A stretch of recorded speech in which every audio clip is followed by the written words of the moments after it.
Author, columnist, managing editor of LibertyNation.com, podcast host and conservative policy advocate. We dismiss history at our peril. Liberty Nation Radio with Mark Angelides. Welcome to Liberty Nation Radio, heard coast to coast on the Radio America Network. I'm your host, Mark Angelides. On today's action-packed show, Joe Biden under fire and the media aiders and abettors start to take cover themselves. Across the West, there have been elections held, there are being elections held, and there will be elections held. All of them quite seismic in their nature. Now, somebody who understands the international approach to elections is prolific author and America's most syndicated columnist, Mr. Cal Thomas, who joins us today. Thanks for being here, Cal. Always a pleasure, Mark. So, Cal, let's get started with, this has been quite the week for elections. We had, in the UK, my hometown, we had Labour trouncing the Conservatives. In France, we had the second round of voting with Marine Le Pen's party coming in third after coming in first in the first round of elections. And of course, on home turf here, Cal, we've had Joe Biden trying to ingratiate his way back into the public and the media's hearts after his, well, let's say what is frankly disturbing debate performance.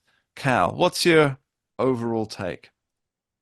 Well, not only Biden's disturbing debate performance, Mark, but he followed up with an interview with George Stephanopoulos on ABC News, which a lot of people said, well, he'll be able to do much better and put the debate performance to rest. It was quite the opposite. I mean, you cannot undo mental decline. You can have little blips where you come back a little bit, but the tendency, the trend is down, down, down. He did a black radio station in Philadelphia where he claimed to be a black woman. And now you can identify as anything these days, but that's a little bit over the top even for him. And then the campaign had to admit that they have been supplying questions to interviewers, which is just, it would be scandalous in my day as a reporter at NBC News. I think there's a general feeling of anger at government and establishment all over the world. And I think you're seeing that, as you pointed out in a terrific essay in the UK election. The Tories were not behaving like Tories. They were behaving more like Labour. So voters felt, well, why not have the real thing? In France, they were fed up with Macron. And the initial vote for Marine Le Pen's party seemed to be another indication of throw the buggers out. But then they, in the second election, they went the opposite way. So there's a lot of fluidity out there. And I think as far as the coming American election is concerned, I don't think there's any doubt now that Democrats are going to try to convince Joe Biden to withdraw and let Kamala Harris be the nominee. You're hearing that now. We had the last several days, we've had at least 5 leading Democrats in the House, including Gerald Nadler of New York, call for Biden to step aside. Those voices are only going to grow in the days ahead. Yes, it's at the time of recording, Joe Biden is still president of the United States and is still the presumptive nominee prior to the nominating convention, but that might have changed. But so we'll try and keep this as broad as possible just to get into the analysis, because as you say, it's such a fluid situation at the moment that nobody really knows what's going to happen one day to the next. I mean, if a big name comes out, let's say a Barack Obama comes out or a Chuck Schumer comes out and says, you know what, Joe Biden, it's time to hang up the hat. Take your victory lap. You know, you won the 2020 election. You removed Donald Trump, orange man bad, from office.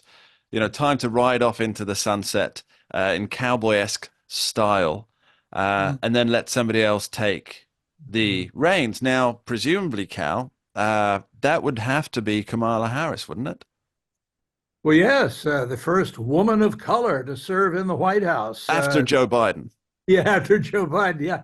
But, they don't have the issues, even though the president and his enablers say that his record is terrific. It's not. If you're a young person, try to buy a house you can afford. mortgage rates are quadrupled from what they were when Biden took office. I was at the grocery store recently, and something that I had bought a month ago, two for $8, was now two for $10.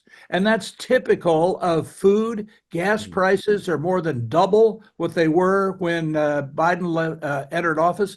People get this. This is where they live. This isn't about philosophy. This is about paying your mortgage, buying food, getting gasoline for your car, even buying a new car. Prices are up. Electric cars are over the top. People can't afford them. Starts at $45,000.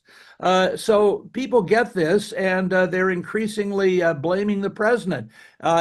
Kamala Harris, her negative numbers are worse than Biden's. Mm. So Democrats are going to be fighting against gender, race, and reality, which is quite a deal for them.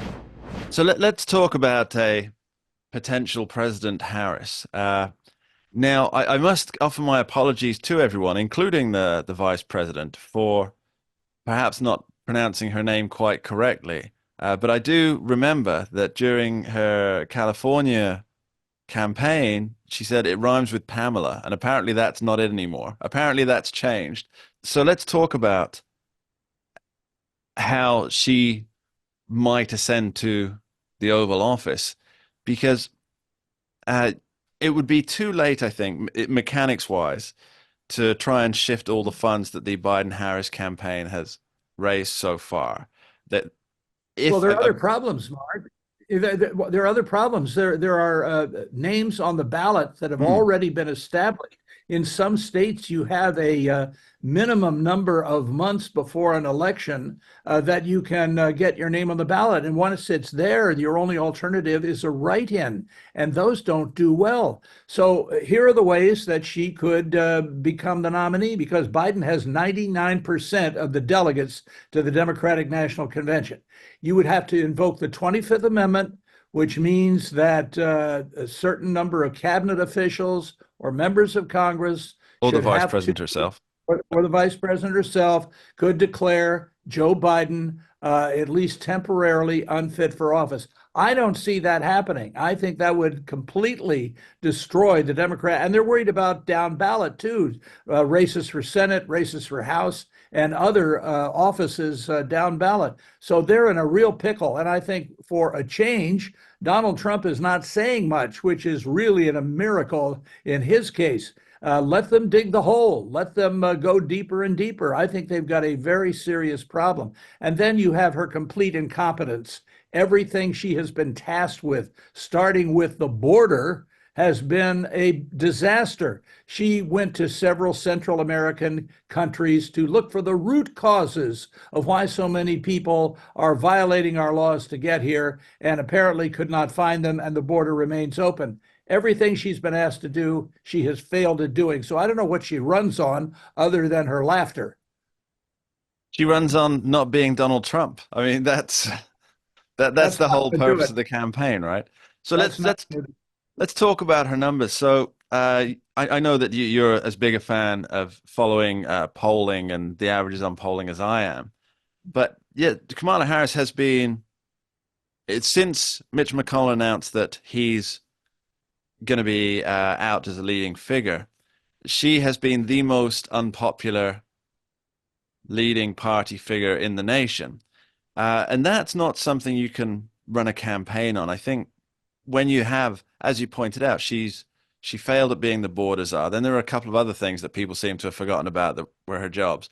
And now her job appears to be going around the country talking about abortion, Mm. which I'm not convinced, Cal, tell me if you are, that it's going to be the saving grace for Democrats come 2024. Well, it's the only issue that Joe Biden and Kamala Harris have a slight advantage on in the polls. But I agree with you. I don't think it's going to be enough. And I think the counter argument, since Harris and Biden keep referring to her as a woman of color, is to point out the disproportionate number of black babies that have been aborted in the United States. Reverend Jesse Jackson said years ago, back in the early 70s, as I recall, that abortion was the white man's answer to the welfare problem. Boy, was that a powerful statement. Of course, he flipped like all Democrats do who were pro-life back then. Even Ted Kennedy made pro-life statements as a, quote, committed Catholic, unquote. But they've all flipped. And of course, Biden, who even the Pope says is a good Catholic. I wrote a piece recently in which I said, how can you be a good Catholic and deny Catholic doctrine on abortion, on marriage, on transgenderism, and everything else? I mean, you can call yourself anything you want, and you can believe anything you want. But it seems to me that if you're going to call yourself a good Catholic or an anti-racist, you shouldn't belong to the Ku Klux Klan. And you should have some consistency between your faith and your action. And I don't see that there. And I think Kamala has nothing to run on. The media will prop her up as they did Biden for so many years before. Now they've flipped. There's no integrity in this business anymore. But I don't think they're going to be able to breathe life into her. She's a political corpse. And the Democrats, as of now, look like they're going to go down big in November.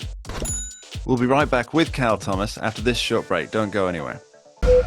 We dismiss history at our peril. Liberty Nation Radio with Mark Angelides. And we're back with prolific author and America's most syndicated columnist, Mr. Cal Thomas.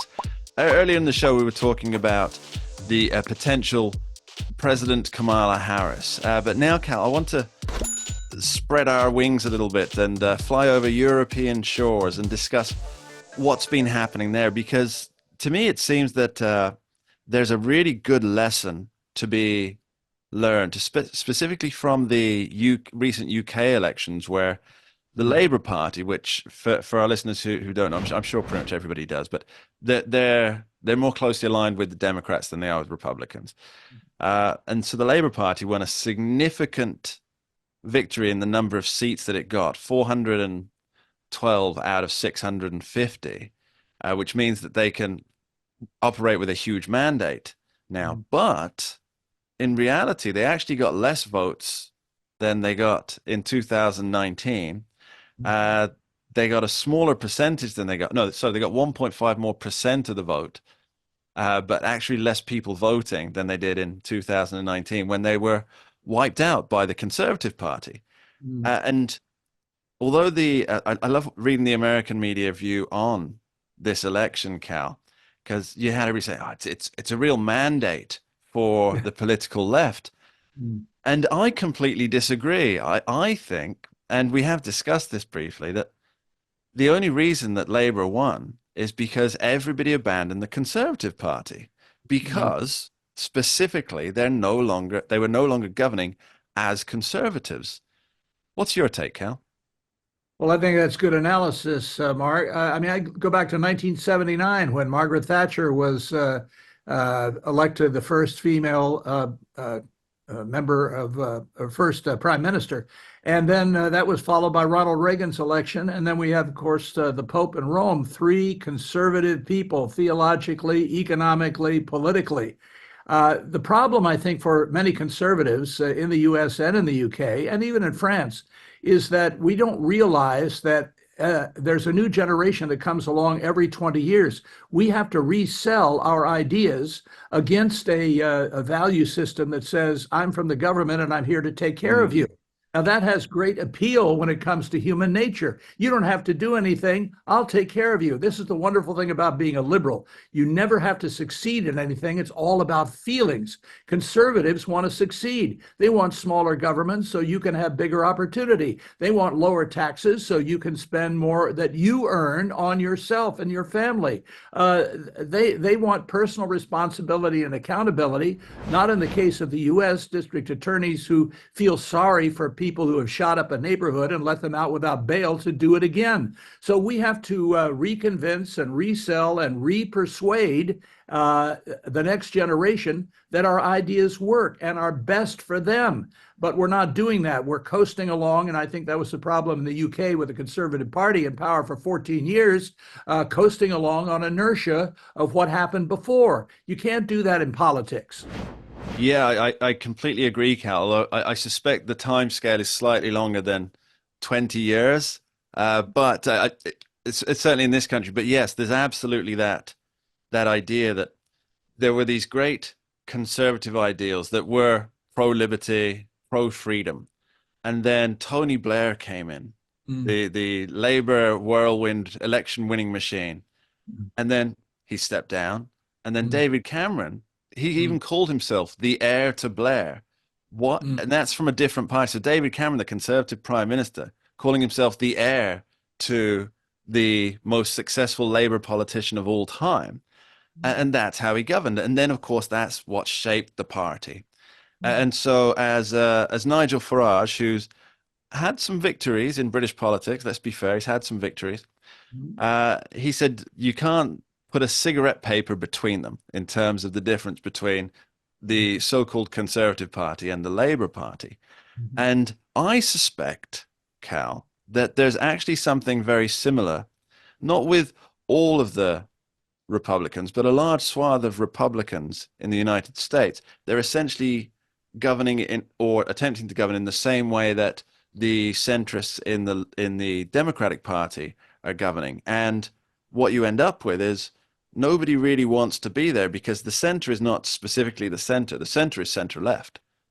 That's right. Well, you also have the problem, Mark, of, as I mentioned before, of big government. We have gone from a time of the Calvin Coolidge era. This is the 100th anniversary this year of our 30th president ascending to the presidency, of small government, low taxes, less spending, to just the opposite. We have a $34 trillion debt in this country. No nation in the history of the world has been able to survive with that kind of debt, with an open border, and with a loss of a shared moral value system. So we have lost our identity as Americans, as men and women, made in the image of God, all of these things that founded and sustained America and other countries that embrace these ideals for generations. And we've got to get them back. And politicians need to remind people of the history of their own country and what made it great in the first place.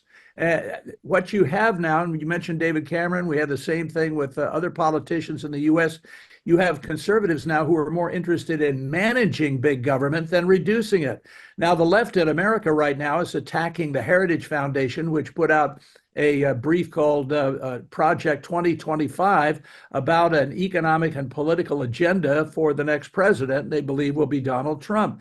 The left has been attacking it as fascist and crazy and everything else. But among other things, it calls for, as Ronald Reagan tried to do, the elimination of the Department of Education. The Department of Education was created by Jimmy Carter as a sop to the teachers' unions. It doesn't educate anybody. We're so far behind in science and math and other countries that we have a long way to go to catch up. But we're right there at the top when it comes to transgenderism and drag queen story time and all of these other crazy things that have been introduced. We're right up there at the top with all of these demonstrations on college campuses against Israel that you saw in the spring. But these kids are interviewed. What do you mean from the river to the sea? They don't have a clue. They're paid demonstrators, many of them. So we are in disarray. The UK is in disarray, and France is in disarray. It's the trifecta, Mark. We're approaching the 100-year anniversary of Alexis de Tocqueville's treatise on American democracy. And I wonder what he would think looking at it today. Let me also remind you, Mark, of Ronald Reagan's famous 9 words that you never want to hear. I'm from the government, and I'm here to help. Cal Thomas, thanks very much. Thank you, Mark. We dismiss history at our peril. Liberty Nation Radio with Mark Angelides. As an election approaches, more and more we're reliant on the pages of the Fourth Estate and the digital media to inform us about what is happening. However, what happens when they abdicate that responsibility? Well, somebody who's been following it and digging deep into what happens to modern journalism is Liberty Nation's executive editor, Lisa K. Donner. Thanks for being here, Lisa. Hello there, Mr. Angelides. You've had a lot going on in your own politics over there this week. I have been deeply involved in psephology, I believe it's called, the parsing of polls and whatnot, figuring out what happened in the United Kingdom, yes. And, of course, in France, which was quite a shocking turnaround now that Monsieur President Macron has to deal with communists, socialists, and Greens to try and do any kind of deal because he was so determined to put down the far right. Well, And now he's essentially. let me just say, between the people in the UK, the French, I think we got you all beat for excitement Well, you when it know comes what? to I have to politics. agree. I have to agree. America is really setting the pace for what's new and improved in the US political shenanigans in general. And I think that brings us nicely, Lisa, as a nice little segue into what's happening with the American media. Now, it seems to me that, and this is obviously something that hasn't just happened overnight. Obviously, we had yellow journalism. We've had periods where people have pushed their parties rather than presented things factually and without bias as they want to, well, as they're kind of supposed to do. But I think we've reached a crescendo of this right now. And I think there was a great article that you wrote for the pages of libertynation.com, the Andy Warholization of journalism, which Hats is off to you for the title. oh, you're Thank you very for welcome. Yes, that the title. It came to me in a dream, in a flash. If anybody, Even no, though not everybody agrees he coined the phrase 15 minutes of fame, but it was worth doing anyway. absolutely right, absolutely right. I believe somebody in the a 19th century French writer first came up with something similar to that, but he did repeat it. So, Yeah, so yeah, yeah, he we did. can He do it. did. Um, Anyway, the article. so yeah, this article, and it covered what's really just one aspect, really. I guess there are three aspects of what I perceive to be happening to modern journalism. And one of the main ones, which is what you really dove into, is that people seem to be putting themselves in the story, almost creating like this meta narrative in which they're involved in the happenings of world events simply because they're writing about it. Now, give us your take. Well, I was pointing out basically the use of I, which is, when I went to J school, that was verboten. You didn't write the word I. And what I've noticed is that we've moved from reportage to the personal essay. Mm. And, every now and then, I suppose we all deserve a personal essay here or there, especially if it's something that was really pertaining to the story you're writing. But to make every story over and over about me, me, you know, I just don't think that's the way to go when you're trying to report on something. I think there was a nice wall of separation that existed there for a while, for a long while, but it seems to be fading, and I'm sorry for it. I think journalism is not doing what it should do anymore. And it's bad enough we have to label ourselves conservative news because there's so many people out there that are giving the leftist bent. And this is what happened with the cover-up of Joe Biden's ailment or illness or whatever you want to call it. Yeah, they've decided to take the pronoun wars out into the wider world, and they're putting themselves into the story instead of telling us this is what people who we are aware of are thinking. This is what is happening in the world. What they're saying is this is how it affects me, and we see this very Right. much on the left. And I get it that they're so invested in this idea that identity trumps all. And I've been thinking a lot about why so many people are invested in the idea of identity trumps all. It means that they're no longer responsible. It's an abdication of personal responsibility. But then they pull the personal element back, disregarding the responsibility, and try and make it about that. So we see so often as a woman, as a black man, as a shama shama. Sorry, shama shama is a Chinese thing for what? Sorry. A Chinese thing for what? It's a Chinese thing for what? Shama shama. Oh, what? Sorry. Okay. Learn something new every day There on you go. Liberation Something Radio. interesting. There See, you go. as somebody who speaks Chinese, you see how dull that is? I could hear people turning off their radios as soon as they said, as somebody. Uh, and so what they've done is they've adopted this idea that identity trumps all, and therefore their identity is relevant to the story that they're writing because of how it impacts them. Now, there is a space for that, but it's not the front pages of the national newspapers, is it? Well, it is now, and Mm. right after the debate, where the debate to end all debates, I guess we'll call it for at the moment. I opened up the New York Times, and there were one, two, three, four columnists that were talking about I barely could, I can't believe I, and I was like, why does everything have to be sifted through the personal lens? Why can't we say, objectively, he was struggling, he was having a tough time. Why does it have to do with you? And part of it may be the responsibility, but I think part of it, Mark, is worshiping at the altar. I think of self. Mm. Everybody feels like um, they have to bring meaning to everything personally. Everything doesn't have personal meaning to everyone all the time. That's an interesting way of looking at it. Is that it's the ultra personal self, because what they are doing is they're almost genuflecting to their public personas, Or to their ego. And I mentioned the issue which of is Chris it's kind of Wallace. the same thing, right? Right. I mean, I mentioned the issue of Chris Wallace, and not to beat up on somebody who kick him when he's down, but he did the 2020 debate, and it was really patently absurd. He kept interrupting. He was very one-sided. He just wasn't a neutral arbiter. And I think the people at Fox got so fed up with him, somehow his next contract was not negotiated, and off he went to CNN. But look, I think he had that Sunday show on Fox for years, and a lot of it centered around him. And that I think that is the fundamental problem. We've got to take ourselves out of every story.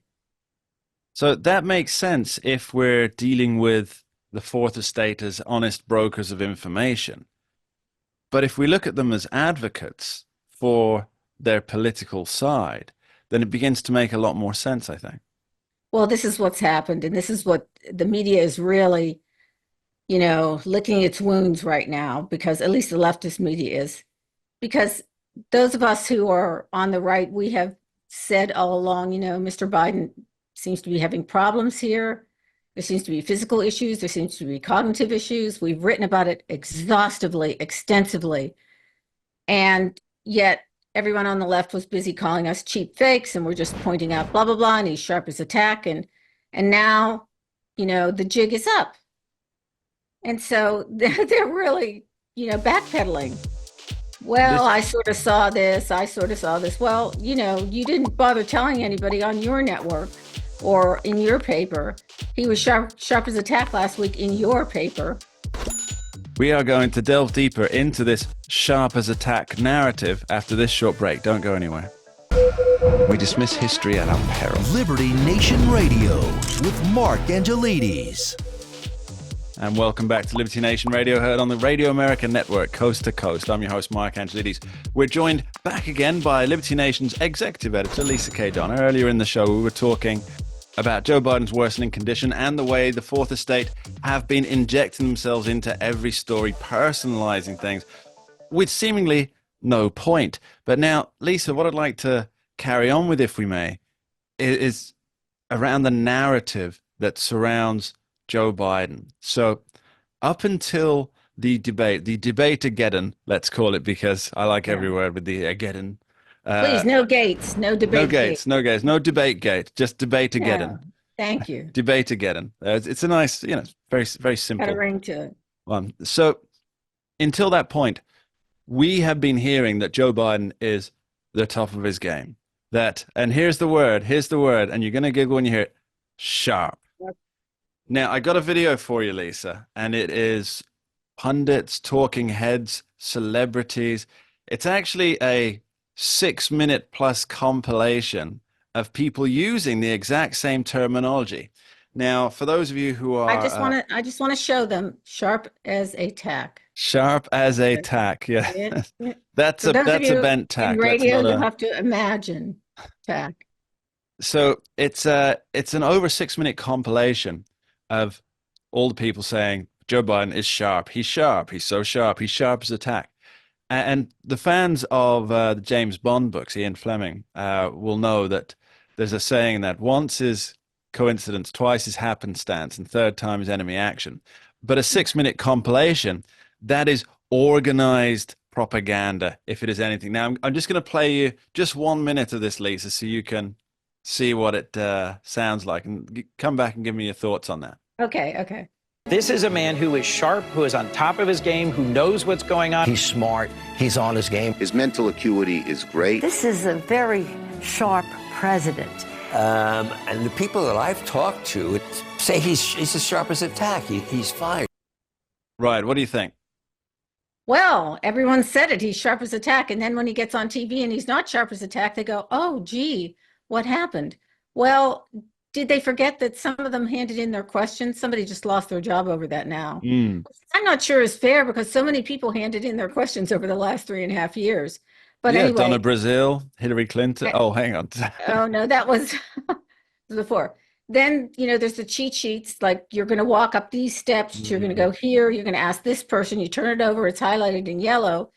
Look, the guy, has an issue, obviously, but I think the media, it was only responsible for them to report on what they saw and what they heard instead of trying to whitewash it and cover it up, because now it's a big, holy mess for the Democratic Party. And it's a big holy mess for much of the media too, and it's a big holy mess for Joe Biden and his family.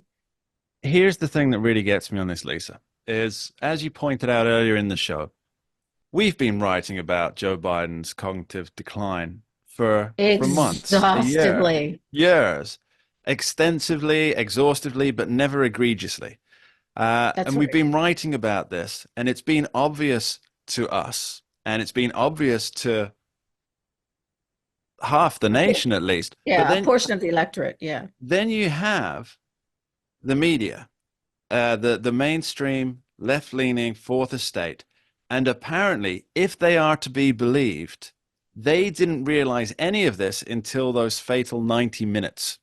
Now, that really gets me, because that beggars belief. Nobody could be in this presence of this gentleman and say that he's sharp as a tack. That's just disingenuous, and it's a lie. Even worse, they were saying there was a whole media narrative in the run-up to the debate again. We'll keep that in there, debate again. In the run-up to that, there was this whole media thing, two-prong attack here, saying Donald Trump's slipping. Donald Trump might have pre-dementia. Right. And then they also say, don't believe your lying eyes. These are what's called cheap fakes. Now, they've made that word up as much as I've made up debate again. Right. But they try to tell people, no. It's all taken out of context. There's always something here. It's fake. You're not seeing what's actually really happening. And then we saw what really happened in real time. And they turn around and say, oh, my goodness, how could we ever have missed this? So I'm shocked. No, he's shocked, yeah. So there's one of three things happening, I reckon, here, Lisa. Number one is they're just shamelessly lying because they got caught out. Number two, they've got this weird mind block on when it comes to Joe Biden. Or number three, they're just not very good at their jobs. Well, does it have to be one, two, or three, or can it be all three? It can be all three. It could easily be a combination. People see what they want to see and ignore the rest, as someone once said. And, that's really the problem when you have Paul Simon and Art Garfunkel, right? I'm not exactly sure, so don't pin me down on that one. But, I think that's why it's important to get different points of view. It's important to look at different media outlets. I mean, I'll read, the left as much as I'll read the right, just to see what's going on. But, you've got mountains of stuff like Joe Scarborough saying he's sharp as a tack on Morning Joe. And, you've got all these people. It didn't have to be a battle. It should have just been, honestly reporting what was going on. And now it's a meltdown. It's a total and complete meltdown. Yeah, they've jettisoned any ounce of credibility that was remaining to them by feigning this shock that they've now realized what everybody else realized. Now that brings us to another question. The media is now accepting that Joe Biden, he's in a bad way, and it's better for it. I guess you see it on the front pages of Washington, D.C.'s most prominent paper, Well, the New they York can't Times. dump him as faster than, they're just dumping every Yeah. day. I mean, now we have congressmen, we've got Nadler coming out. Yeah. Supposedly Warner was going to come out, but I'm thinking somebody stomped on him because he's kind of backpedaled a little bit. But every day it's drip, drip, drip. Got to get rid of him at the top of the ticket. And now everybody's kind of turning towards Kamala Harris. Well, that brings me to the very next thing. So, Joe Biden, for 3.5 years, we've watched his slow and steady, yet, well, not steady, I guess, precipitous decline. And the media on the left have ignored it. They've covered it up, and they've leveled accusations at media on the right, or more conservative media, of lying, of obfuscating, of taking things out of context to Right. bolster their man in the White House as they see it. Mhm. Now that it looks to be their gal in the White House, Kamala Harris, if Or indeed we're just speculating. Wild we are, of speculation. course, just speculating. Maybe not wild, maybe semi-educated speculation, Sure. but that seems to be where the tables are turned at the moment. But what I've noticed is a tranche of stories saying about how effective she is, how she's been sidelined during the presidency by being given an impossible task to go and find the root, for example, to go and find the root causes of migration. Again, this is and I don't like to use the term gaslighting, but that's really what it is. The root cause of migration is America welcomes you. Come and get a free hotel room. We'll get you on some welfare and we'll get you processed. That's the root cause of the mass migration, as everybody knows. And the people who say they don't know it are lying, or they have an agenda. And so Well, they've started these softly articles about Kamala Harris, but are they going to ignore her failings as much as they ignored Joe Biden's? Well, I was just listening this morning to, I believe it was on Fox and Friends, and they were playing a couple clips of her word salads. They call them word salads. And she does have a tendency to state the obvious, like school buses are yellow. I don't even know where to go with that one. I'm sort of frozen, school buses are yellow. What do you do with that? But she does have a tendency to kind of get bollocksed up in her word salad. And that should be picked up by the left and the right and the people in the middle. Let's just call it as we see it. I mean, that's what journalism used to be. Call it as we see it. Not that it was perfect and not that everybody was always on the same page, but, huge cover-ups are no way to go about your business. Yeah, it seems that in the efforts to beat Donald Trump, the left-leaning media, it's willing to commit all kinds of journalistic sins. I mean, that they just don't really seem to care about the narratives they're putting out there. They don't seem to care about the falsehoods that they're pushing just to try and gain a point here, a point there. And Lisa, final word for you. Can journalism in this form survive?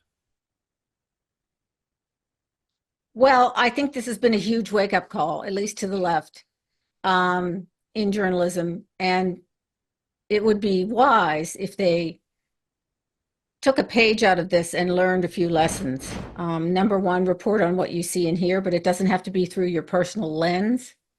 Number two, be real with the people that who are your readership, your listenership, your viewership. And I think those two things are really important if you want to have any slice of integrity in the journalistic world. Lisa K. Donner, Executive Editor of Liberty Nation, thanks ever so much for joining us. Thank you, Mark. And that's all we have time for on this week's edition of Liberty Nation Radio, heard coast to coast on the Radio America Network. I've been your host, Mark Angelides. I'd like to thank our special guest, columnist and author, Cal Thomas, and Liberty Nation's Executive Editor, Lisa K. Donner. And thanks to you at home for being here, taking the time to tune in each and every week. We appreciate you. We dismiss history at our peril. Liberty Nation Radio with Mark Angelides.